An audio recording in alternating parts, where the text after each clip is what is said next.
Quote, "It would have been really hard for us to get through without it." That was the co-owner of Apollo Pizza, which has a handful of locations throughout Kentucky.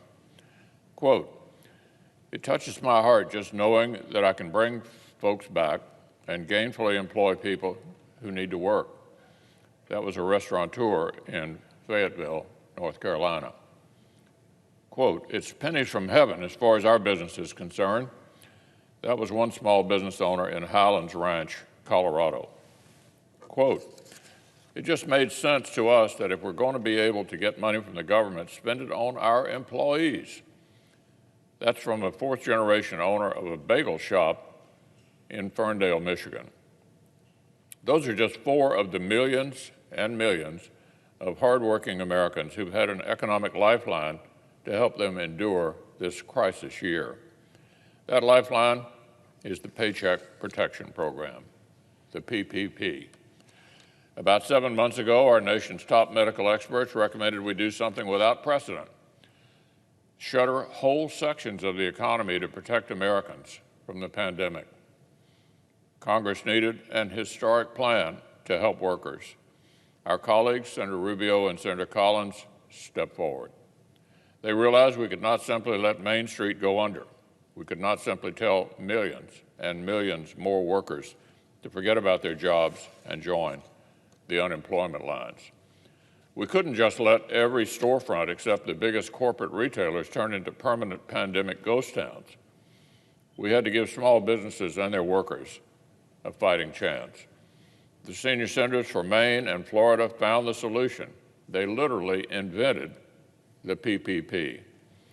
It would fund emergency loans to employers, and those loans would be forgivable so long as the money was used to keep paying their people.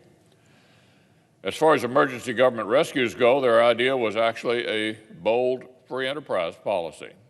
Don't just sign everyone up for welfare, fight to save jobs. Keep workers connected to their jobs and their paychecks. As we wrote the CARES Act, Senator Rubio and Collins got together with Senator Cardin and put the finishing touches on the program. Soon the PPP had become law without a single dissenting vote in either chamber. The program proved so popular that it quickly committed all its funding. So in April, we refilled it with more money. That was unanimous in the Senate as well. Then in June, we tweaked the program on the fly to help small businesses even more. Once again, it was unanimous, no objection from any Republican or any Democrat here in the Senate. This program has the most bipartisan pedigree possible. And those bipartisan beginnings have led to a major policy success story. For millions of Americans from coast to coast, the PPP has made all the difference in the world.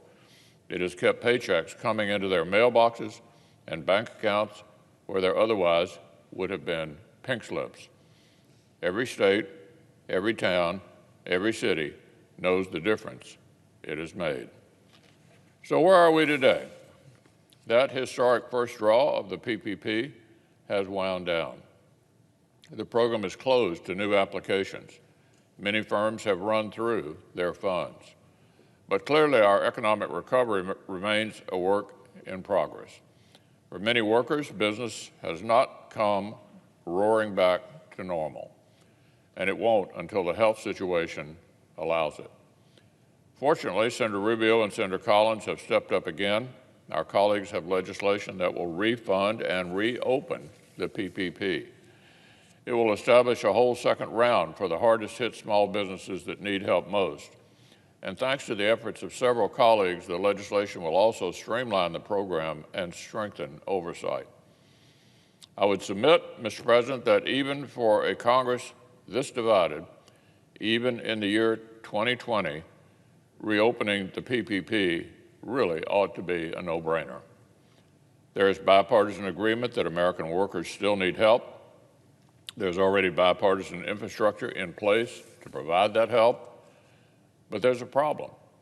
The PPP has been taken hostage, just like the funding for safe schools, more funding for testing, more funding for vaccines, more funding for federal unemployment benefits, and common sense legal protections that charities and university presidents have been pleading for.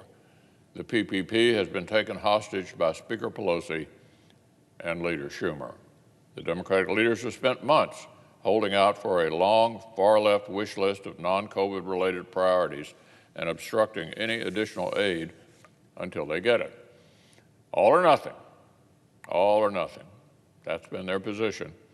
Either Democrats get every unrelated policy they want, or American families get nothing. So for months, they've blocked bipartisan aid at every single turn.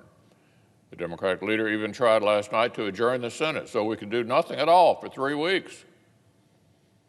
Nothing at all for 3 weeks.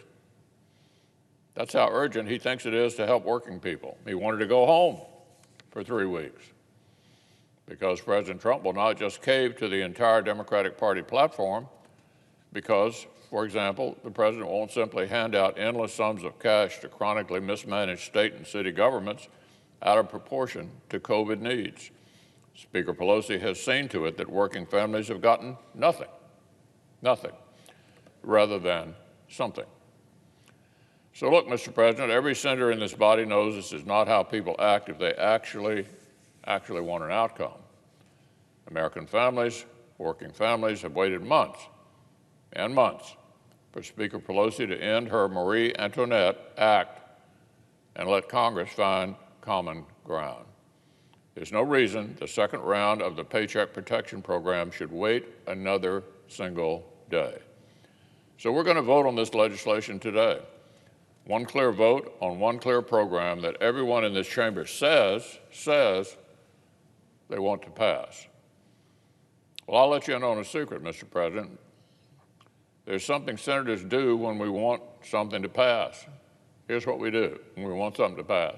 We vote for it. It's no counter-argument to complain that the PPP legislation does not contain 100 other things. The entire point is to agree where we can and make law while we keep arguing over all the rest. If my Democratic colleagues oppose the job-saving PPP, they should come on the floor and say why they oppose it.